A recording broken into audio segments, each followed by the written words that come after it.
If you're a tech founder, especially if you're deep in AI or robotics, you live by one rule, right? Build, build, build.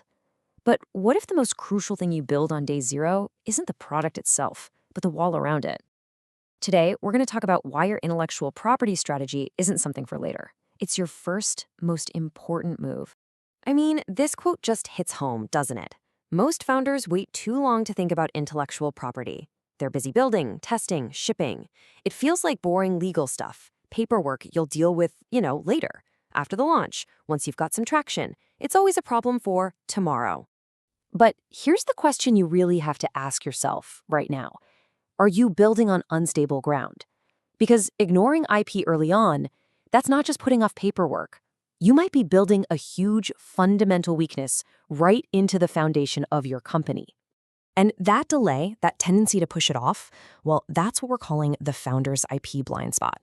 And honestly, it's one of the most dangerous and most common risks for any new tech company. Okay, let's be super clear about this. If you're building something really technical, we're talking AI, robotics, deep infrastructure, your IP is your product. They're not two different things. The code you write, the systems you design, that unique method you discovered, that is the value. And that's exactly what IP is there to protect. Which brings us to the really scary part. The reason why putting this off is such a huge gamble. Let's dig into why later is almost always too late. Look at this comparison, because it's everything. Without IP, what you've built, no matter how brilliant, is basically just a cool demo.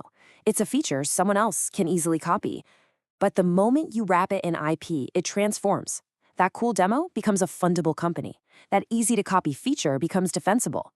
You're not just building a product anymore. You're laying the foundation for a business that can last. And the risks of waiting?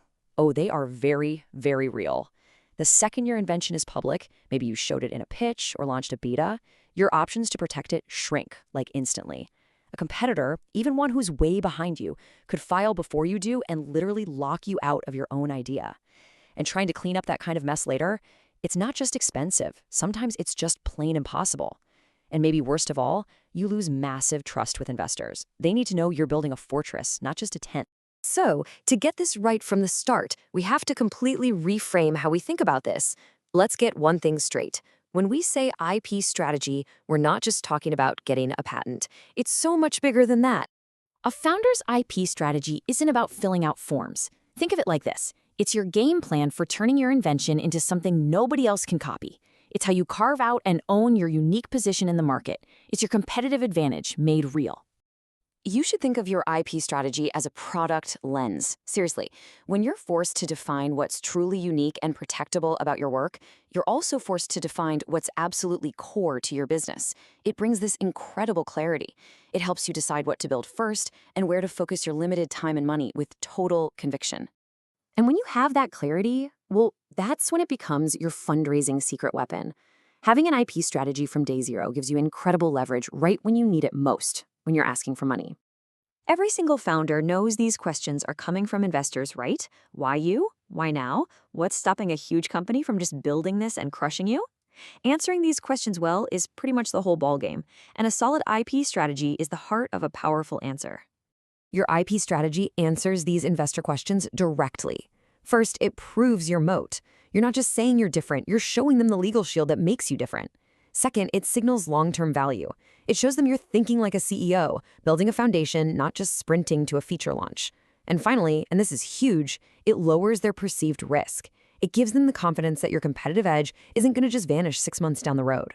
And here's the bottom line. When you walk into that pitch meeting with your IP already protected, you're not just pitching an idea. You're not just selling potential. You're pitching a tangible, defensible asset. You're pitching concrete value. And that changes the entire conversation. Okay, so how do you actually start building this thing? Let's get practical and talk about what it means to build your defensible moat right from day zero. You need to realize that the IP clock starts ticking way, way earlier than most founders think. We're talking day 1, the minute you write some original code. Day 5, when you sketch out a new system design. Day 10, when you're just experimenting with a custom data model. You are creating protectable IP all along the way. And you absolutely have to get something on file before you pitch publicly, before you tell the world about it. Now, you don't need a $10,000 legal budget to do this, The startup's secret weapon is the provisional patent application. Think of it like planting your flag in the ground. It's a fast, pretty affordable way to document your invention and officially get a filing date. It gives you a whole year of patent pending status while you keep building.